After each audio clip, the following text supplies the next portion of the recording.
Innal hamdalillah nahmaduhu wa nasta'inuhu wa nastaghfiruh wa na'udzu billahi min shururi anfusina wa sayyiati a'malina. May yahdihillahu fala mudilla lahu wa may yudlil fala hadiya lahu. Asyhadu an la ilaha illallah wahdahu la syarika lahu wa asyhadu anna Muhammadan abduhu wa rasuluh. Allahumma shalli ala Muhammad wa alihi wa sahbihi ajma'in. Amma ba'du. Jamaah rahimakumullah. Kita lanjutkan sekarang tentang mandi. Tentang mandi besar ya, besar.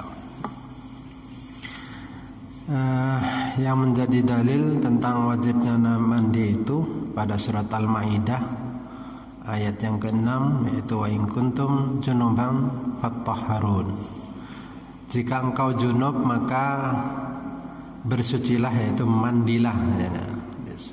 Jadi kalau junub, haid dan nifas juga bersucinya dengan cara mandi.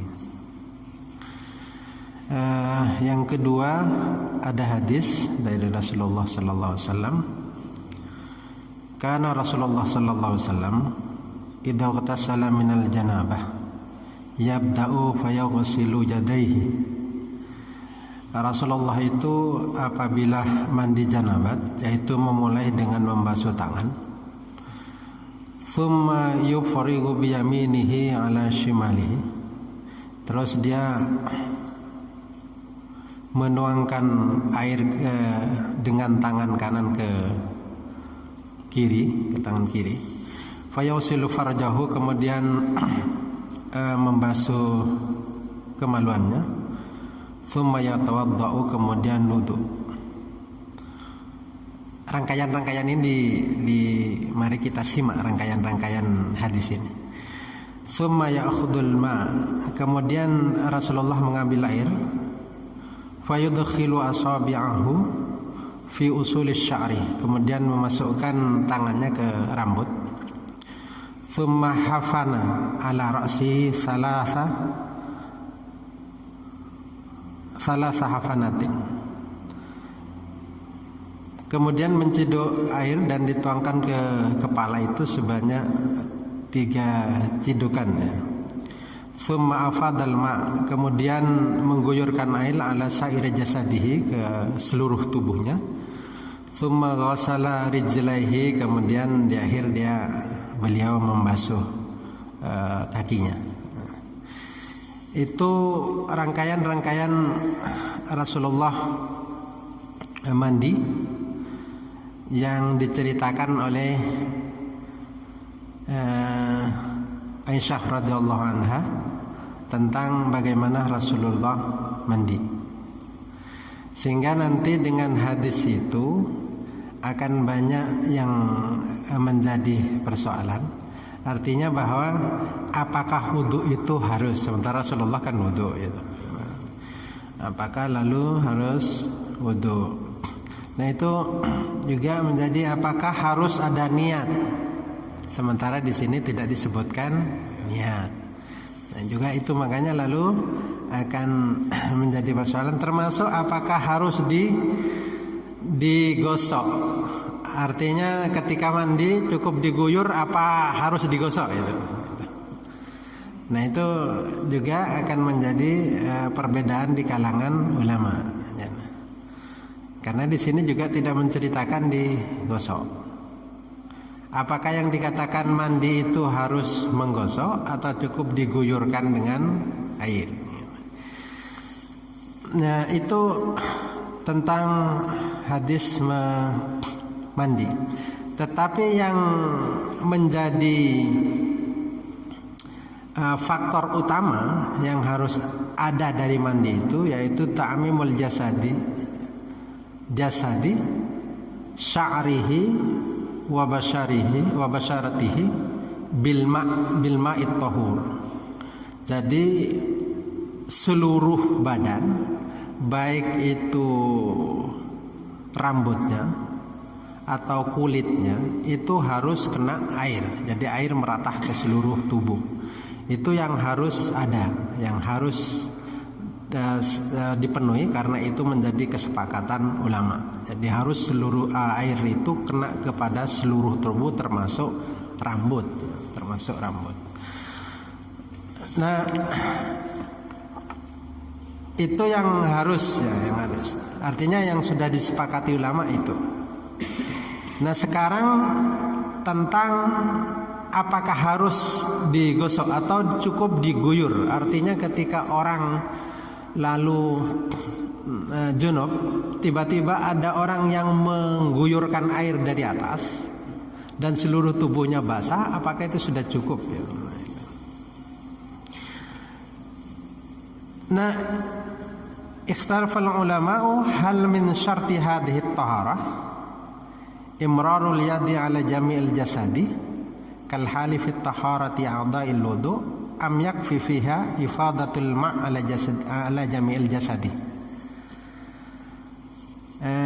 Jadi ulama berbeda pendapat apakah di antara syarat tahara itu, syarat mandi itu, yaitu tangan ini digosokkan ke seluruh tubuh, artinya diikuti dengan tangan, atau cukup dengan mengguyurkan air, apakah begitu? Fa'aktsarul ulama ala anna ifadatal ma' kafiyatun fi dzalika. Nah, kebanyakan ulama itu sepakat bahwa kebanyakan ulama, artinya mesti ada yang menyelisihi. Kebanyakan ulama itu mengatakan cukup mengguyur air itu. Jadi ketika air ditumpahkan ya sudah, itu cukup. Tidak usah diikuti dengan tangan. Tangan misalnya harus begini-begini ke tubuh kita atau ke rambut kita misalnya, enggak.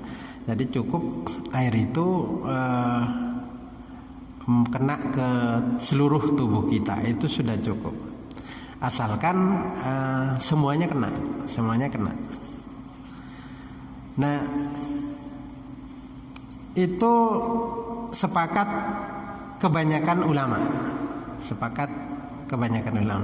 Cukup seperti itu. Nah, yang kedua, wa dhahaba Malikun wa jullu ashabihi wal Muzanni min ashabis Syafi'i ila annahu infatal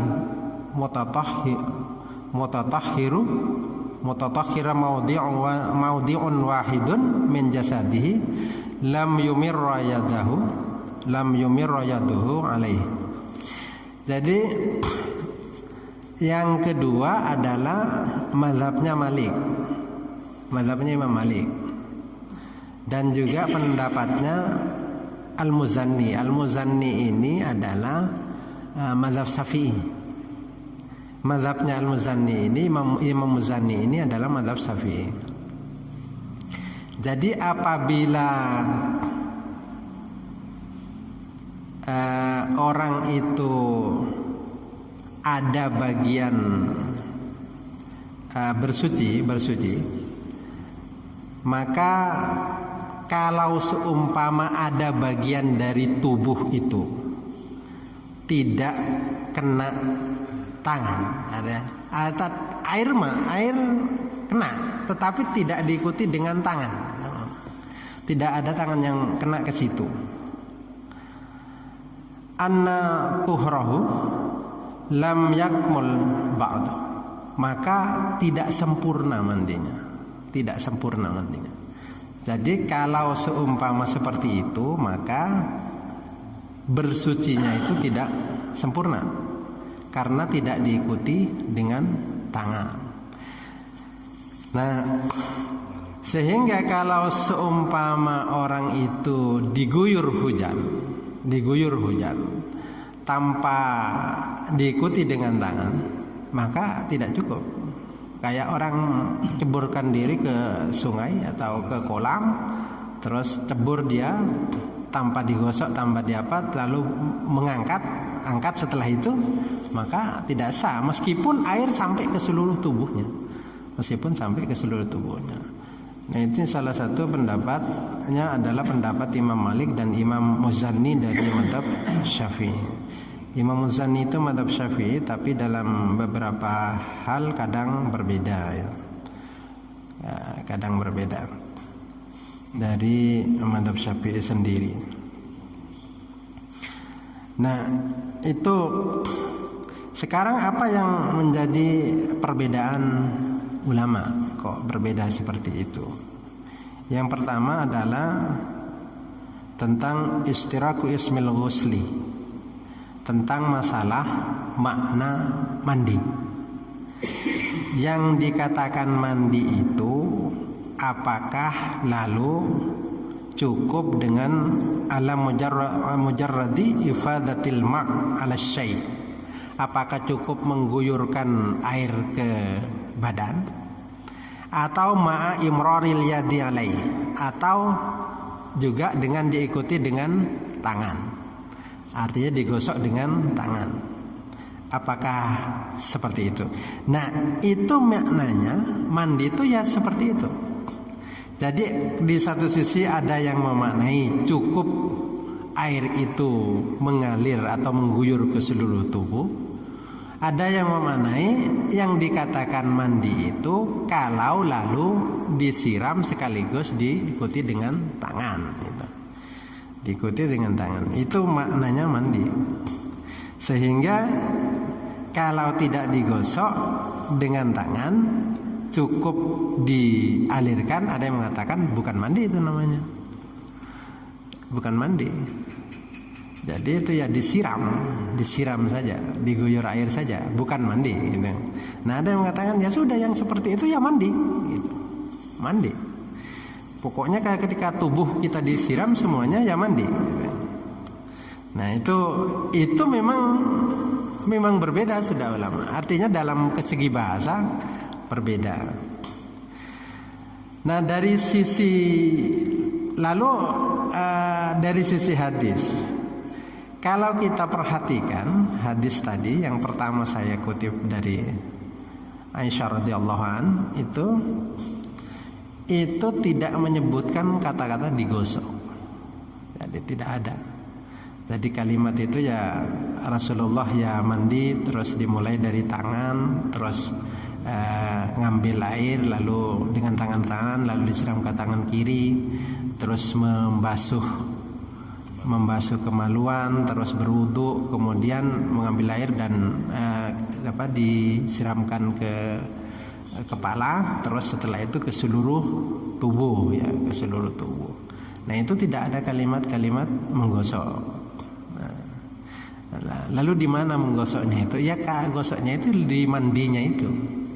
Mandinya itu tidak bisa dikatakan mandi, katanya mazhab Maliki, kalau itu tidak digosok.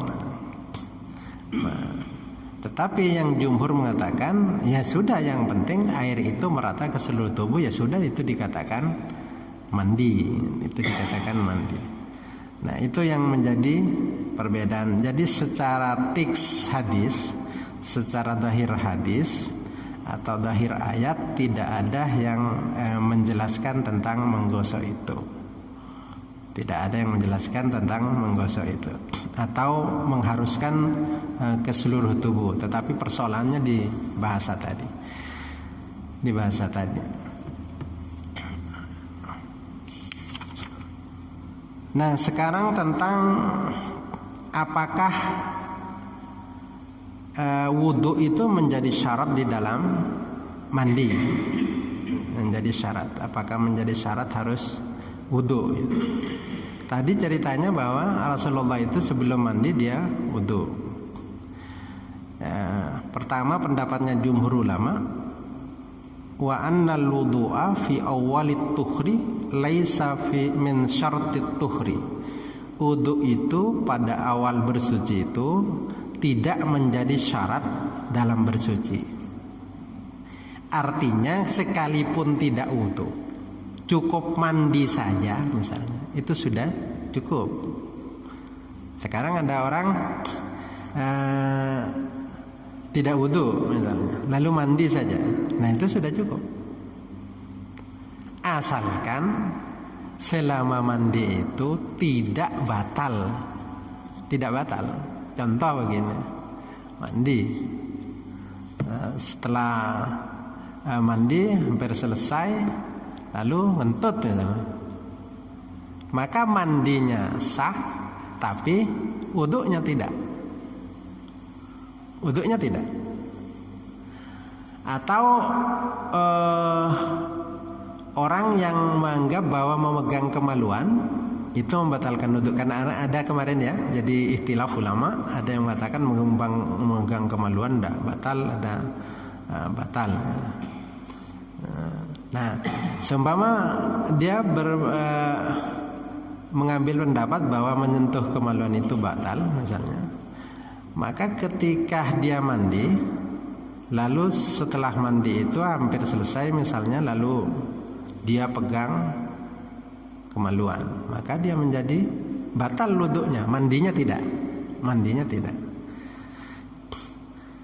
Jadi tidak menjadi syarat harus wudhu, dan tidak ada keharusan wudhu, cukup itu. Dalam kitab Al-Muninya Ibnu Qudamah dikatakan,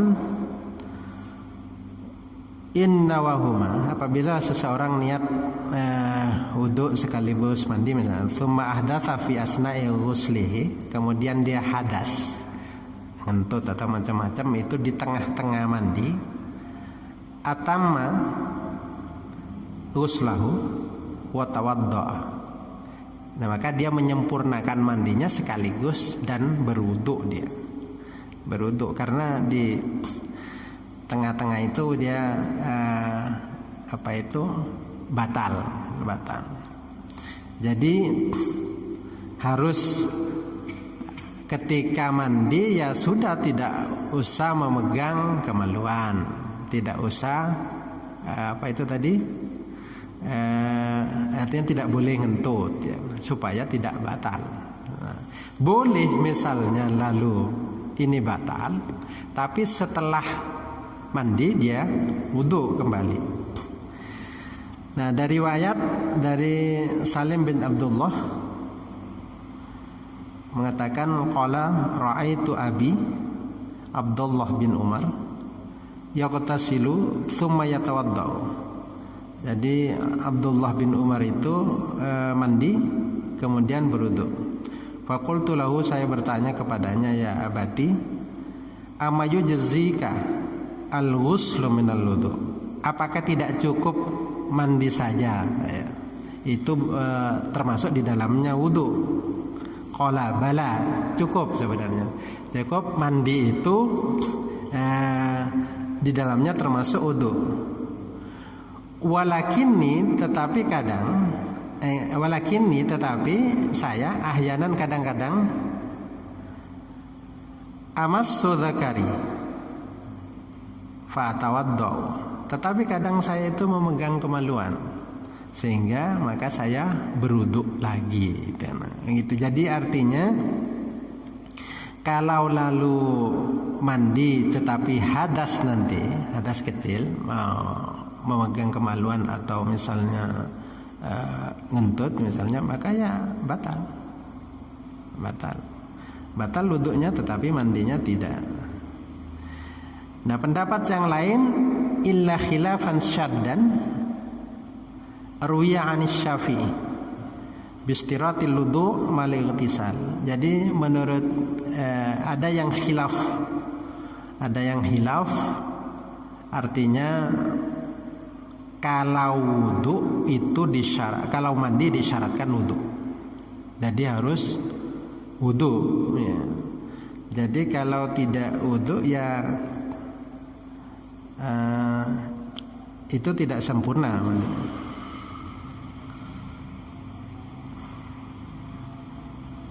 Artinya pendapat yang kedua ini, al-qaulu biwujubil wudu ala man ahdatsa ma'al janabah au qablaha. Jadi wudu itu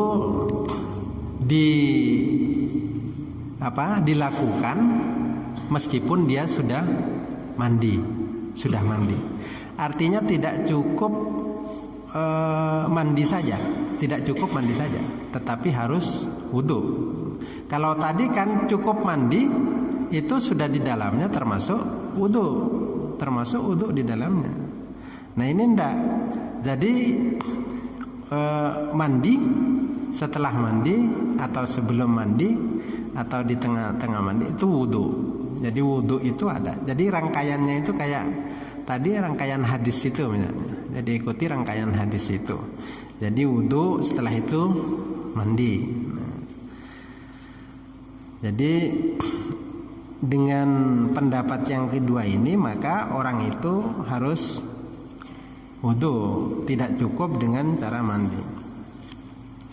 Nah, cuma dari mazhab Ahmad bin Hambal itu, meskipun mazhab Ahmad bin Hambal itu mengatakan bahwa mandi itu sudah termasuk di dalamnya wudu, itu ada dua syarat kalau menurut Ahmad bin Hambal. Kalau menurut Imam Malik termasuk Imam Abu Hanifah dan lain-lain itu yang sepakat bahwa mandi wudu itu termasuk di dalam mandi itu, maka tidak mensyaratkan seperti yang Ahmad bin Hambal ini. Ahmad bin Hambal mensyaratkan bahwa itu harus ayyan yahuma jami'an. Jadi harus berniat kedua-duanya. Niat wudu sekaligus niat mandi, atau mandi sekaligus wudu. Yang kedua, itu harus berkumur-kumur dan menghirup air, istinsyak atau madmadah.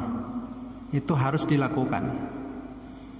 Karena apa? Karena Ahmad bin Hambal itu mengharuskan orang berkumur-kumur dengan istinsyak. Jadi harus menghirup air. Jadi kalau mandi misalnya menurut Ahmad bin Hambal, mandi tetapi tidak berkumur-kumur, lalu tidak istinsyak misalnya, atau salah satunya lah misalnya, maka tidak sah wudunya, mandinya yang sah, mandinya sah. Jadi dia tidak dapat wudu, tidak dapat wudu karena syarat termasuk wudu dia di situ. Jadi harus dilakukan mandi seluruh tubuh, termasuk di dalamnya adalah berkumur-kumur dan menghirup air. Tetapi madzhab Syafi'i tidak. Madzhab Syafi'i itu kan kalau wudu kan tidak harus berkumur-kumur itu. Berkumur-kumur itu sunnah saja. Sunnah saja. Termasuk juga menghirup air itu sunnah saja. Tapi Ahmad bin Hambal mengharuskan itu. Nah, ini yang menjadi perbedaan ulama di dalam memahami hadis ya. Di dalam memahami hadis itu, jadi apakah wudu itu termasuk masuk di dalam mandi? Apakah wudu itu tersendiri? Artinya wudu ya dilakukan, ya mandi ya dilakukan. Itu. Nah itu apakah terpisah begitu? Nah ulama berbeda pendapat di dalam memahami hadis itu. Kalau orang itu kokoh dengan hadis tadi, maka seolah-olah sebelum mandi itu harus wudu, karena tadi hadisnya begitu. Tapi kenyataannya adalah tidak mesti seperti itu. Nah disinilah lalu sering terjadi perbedaan pendapat bahwa ada hadis Rasulullah, ada rangkaian-rangkaian tentang perilaku Rasulullah. Nah itu hadis fi'li kan, hadis fi'li rangkaian terus. Nah itu apakah yang dikerjakan Rasulullah itu harus atau bagian dari sunnah misalnya? Ada artinya dia sunnah saja dikerjakan, bukan harus. Begitu juga larangan. Apakah larangan itu juga haram atau tidak boleh, atau larangan itu makruh, boleh tetapi tidak boleh tetapi pada tingkatan makruh saja. Kalau makruh saja. Contoh misalnya kalau dalam salah satu mazhab misalnya orang kalau pakai masker tidak dalam kondisi corona ya, tidak dalam kondisi normal ya, tidak ada penyakit menular sama. Lalu pakai masker, kan menutup hidung, menutup mulut ya. Nah dia lalu sujud Nah, sujudnya itu adalah itu makruh. Meskipun Rasulullah melarang. Rasulullah itu melarang orang menutup mulutnya saat sujud. Ya. Tetapi larangan itu tidak menunjukkan batalnya orang sujud. Batalnya sholat itu tidak. Tetapi makruh dilakukan. Makruh dilakukan. Padahal itu larangan, tetapi larangan itu tidak sampai tingkatan bahwa dia adalah membatalkan sholat, tetapi makruh saja. Dalam kondisi normal, tetapi dalam kondisi tidak normal, maka kemakruhannya itu hilang. Kemakruhannya itu hilang. Contohnya misalnya, sekarang ada orang punya penyakit menular melalui mulut misalnya atau di hidung, lalu dia menutup itu ketika sholat bersama misalnya, maka hilang kemakruhannya, tidak makruh. Bahkan ya sunnah mestinya seperti itu, sunnahnya seperti itu, hilang mana seperti itu. Artinya hadis fi'li itu tidak langsung bisa difahami bahwa ini hukumnya harus, bahwa ini hukumnya haram atau wajib misalnya. Enggak. Jadi harus memang ada rangkaian-rangkaian untuk memahami nas itu. Nah, seperti itu. Jadi tidak mudah, tidak cukup memahami salah satu hadis itu dengan cara seperti itu. Jadi harus ada rangkaian-rangkaian. Barangkali sampai di sini ada yang ingin disampaikan. Ini karena YouTube, Ustaz. Ya. Tadi menjelaskan Ustaz itu memang kalau ada sebagian memegang kemaluan itu najis gitu ya. Batal ya. Ya, batal itu. Takut salah tafsir karena ini lanjutan ya kan. Iya. Kan kaji sudah memegang, ada yang Imam Syafi'i itu batal gitu dengan ya. Yang lainnya tidak. Takut menjadi sandaran. Ya. Makna Nur Muhammad katanya. Ya. Itu. Yang kedua mungkin keterkaitan membasuh, Ustaz.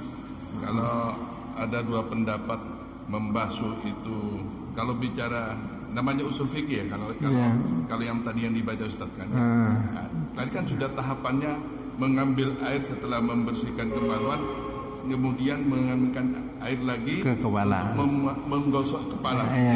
Gitu. Artinya mungkin berangkat dari tahapan membasuh itu dari kepala itu, Ustaz. Cara tafsirnya mungkin. Maksudnya menggosok, maksudnya membasuh. Kepala tadi. Ya, jadi memang ya itu ya. Jadi di satu sisi memang tidak ada hadis yang jelas-jelas mengatakan menggosok, artinya diikuti mandi diguyur air dengan diikuti dengan tangan, artinya diikuti dengan tangan. Tetapi ada contoh yang tadi di kepala itu. Nah, contoh yang tadi di kepala itu yang diikuti dengan tangan itu dimasukkan ke rambut itu. Nah, jari-jari yang dimasukkan ke rambut itu, apakah itu mewakili untuk dikatakan harus diikuti dengan tangan? Itu. Nah, itu lalu ulama memahami itu. Apakah yang seperti itu harus? Gitu loh. Apakah yang penting air itu merata ke seluruh tubuh? Nah, maka disitulah lalu terjadi perbedaan dalam memahami nas. Sehingga ada yang mengatakan bahwa mayoritas ulama mengatakan ya sudah, yang penting air sampai, kan itu tujuannya, itu loh. Kan itu tujuannya, air itu sampai ke seluruh tubuh itu. Perkara digosok atau tidak digosok ya itu urusan lain. Tetapi sunnah tetap digosok. Artinya diikuti dengan tangan itu. Tetapi Imam Malik malah Maliki tidak. Ya sudah digosok, karena yang katakan mandi itu kalau lalu diikuti tangan. Kalau tidak diikuti tangan bukan mandi, itu diguyur air, itu bukan mandi, diguyur air. Nah, itu perbedaan dalam memahami. Nah, terkait dengan menyentuh kemaluan, karena kemaluan sudah beberapa waktu yang lalu kita bahas, menyentuh kemaluan itu kan memang ada yang membatalkan wudu, ada yang mengatakan menyentuh kemaluan tidak membatalkan wudu. Tentu kalau menurut mazhab Syafi'i, yang menyentuh kemaluan itu ya batal wudunya. Nah, tetapi menyentuhnya itu kan tidak seluruh menyentuh ya, tidak seluruh menyentuh. Artinya batnul yadain ya, jadi telapak tangan misalnya. Nah, itu yang membatalkan. Jadi itu sudah kita bahas, jadi tidak perlu dibahas lagi. Yang penting memang ada pendapat ulama menyentuh kemaluan ya tidak membatalkan wudu, ada menyentuh kemaluan yaitu batal wudunya. Itu ada yang lain? Ya. Ada pertanyaan Ustaz. Itu kita kan belum kita sudah punya untuk berjima, maksudnya untuk berjima. Sudah ada di atas perempuan tangannya, apakah itu wajib wudu? Selama tidak menyentuh itu kemaluan dengan kemaluan itu, berarti belum mandi. Dan belum keluar mani. Ada mani, ada wadi, ada madi. Kalau wadi dengan madi dengan wadi keluar tidak masalah.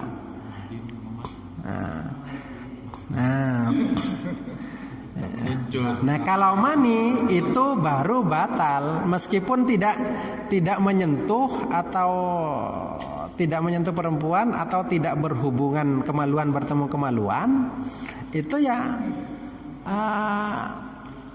belum. Kalau dia tidak kalau dia keluar mani meskipun lalu tidak berhubungan seksual, maka dia ya tetap harus mandi. Buktinya apa? Perbedaannya sama-sama agak kental ya. Kalau madi itu kan agak kental juga, sama dengan mani, meskipun kalah kental sama mani. Perbedaannya di mana? Perbedaannya itu kalau crut itu loh. Jadi kalau crut itu mani, kalau meleleh itu namanya madi. Kalau meleleh itu, kalau mani kan punya daya jangkau gitu, daya jangkau itu ada. Kalau madi enggak. Ya ada semprot katanya. Ya. Pak Kiai. Ya. Namanya bahwa jahil guslah. Maka wajib wudu itu. Nah, itu makanya itu perlu penjelasan bahwa yang dimaksud berada di atas anggota tubuh perempuan, maksudnya itu kiasan yang dimaksud sedang berhubungan, bukan beradanya. Sampai artinya saling bergelut di situ, gelut tetapi tidak memasukkan itu, ya sudah, tidak batal, tidak lalu harus mandi. Yang dimaksud berada di atas tubuh anggota tubuh wanita atau di anggota tubuh istri, yang dimaksud adalah itu yang dimaksud kiasan, yang dimaksud berhubungan. Itu berhubungan, bukan beradanya, bukan sekedar nongkoknya itu maksudnya. Tapi ngambil hikmah Ustaz, yang Ustaz barusan yang sampaikan itu musammil yang bermazhab kepada Imam Syafi'i, suatu ketika dia bertentangan dengan Imam Syafi'i. Artinya itu yang saya ambil hikmahnya, ternyata kita boleh ngambil sebagian, tetapi punya ilmu juga gitu ya. Jadi musammil tadi meriwayatkan Al-Muzanni ya. Itu Imam Al-Muzanni. Itu jadi tadi sudah disampaikan, sehingga ini jamaah bilang enak. Yang kedua, yang terakhir mungkin, kemaluan perempuan itu ada yang memegang katanya saporana, bulu itu kemaluan katanya. Yang di mana ya perempuan di sini? Kalau bulu ya enggak termasuk kemaluan kalau itu. Bulu itu ya bulu. Ya tidak termasuk kemaluan. Meskipun sampean cium-cium atau disentuhkan dengan kemaluan, bulunya itu disentuhkan. Maaf karena ini fikih ya, harus dijelaskan detail. Kalau enggak kan bukan kita sedang macam-macam enggak, karena memang harus dijelaskan secara detail. Ya, nah. Kalau artinya ini masuk ke YouTube lalu menyebar, itu urusannya takmir. Jadi itu kalau misalnya sekarang kemaluan laki-laki nyentuh sama bulunya, kemaluannya perempuan ya belum, karena cuma nyentuh bulunya itu, tidak ada kerjaan itu nyentuh bulunya toh. Jadi tidak termasuk kemaluan. Jadi selalu saya ulang-ulang, jadi memang ulama itu memang berbeda tentang istilahnya ngambil beberapa mazhab. Ada yang mengatakan sudah kalau misalnya ambil mazhab ini lalu diambil yang ringan-ringan misalnya, ya ada ulama yang membolehkan, ada ulama yang tidak bolehkan. Lalu yang tidak bolehkan gimana cara? Ada intiqalul madhab misalnya, boleh itu. Yang mengatakan tidak boleh. Tapi yang mengatakan ya sudah, karena memang tidak ada dalil yang menjelaskan bahwa harus dalam satu madhab, ya sudah. Ngambil yang dari madhab-madhab itu ya boleh. Itu. Ya itu. Ya. Hah? Gimana? Ya, memang belum sampai San bahasannya. Kalau dibahas ini sampai duhur. Jadi saya gambarkan saja. Jadi niat itu ada yang mengharuskan niat di dalam hati ya, bukan nawaitu di lisan ya. Kalau di lisan itu bukan niat, itu namanya talafut ya, talafut bukan niat. Sampai cari kemana saja akan dikatakan bahwa nawaitu di lisan itu bukan niat, tetapi nawaitu di hati itu baru niat itu. Sekalipun begitu, misalnya pakai niat yang talafut itu, jangan kenceng-kenceng itu. Jadi bahasan niat nanti, tetapi tidak usah di lisan. Yang mensunnahkan talafut itu kan mazhab Syafi'i ya. Nawaitu di lisan itu, tetapi tetap mengharuskan di hati. Jadi kalau meniatkan di lisan tidak di hati, ya tetap tidak sah. Jangan, yang wajib itu di hati, yang sunnah itu di lisan. Menurut mazhab Syafi'i. Ada yang mengatakan ya sudah, karena memang tidak diajarkan yang di lisan, tidak usah yang di lisan. Itu ada yang mengatakan, ulama begitu. Usah menyalahi. Ya. Sampean kalau nyalahkan itu mandangnya begini. Jangan mandang yang sedang ngerjakan.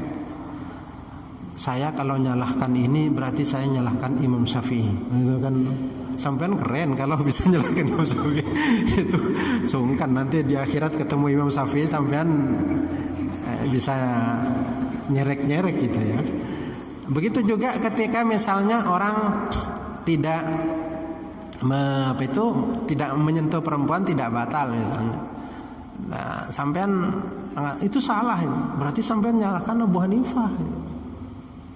Muridnya Abu Hanifah itu gurunya Imam Syafi'i. Jadi makanya tidak mudah orang itu menyalahkan orang lain, karena itu nanti akan bersambung pendapat itu dengan para imam itu. Sungkan sampean ketemu Abu Hanifah di yaumil akhir nanti. jadi maksudnya sudah pahami itu, ambil yang menurut analisa sampean itu betul, atau yang diajarkan oleh orang yang memang sampean anggap sebagai orang yang ngerti, ya sudah itu pegang gitu. Pegang artinya enak. Kalau seperti ini enak, kalau seperti ini enak. Artinya begini, sampean tidak lalu itu salah ya. Sungkan. Seperti yang sering saya sampaikan, saya tidak mungkin menganggap bahwa ini lemah, ini kuat, karena sungkan saya terhadap ulama-ulama yang terdahulu itu. Ya. Barangkali itu mudah-mudahan berguna. Ihdinas siratal mustaqim. Assalamualaikum warahmatullahi wabarakatuh.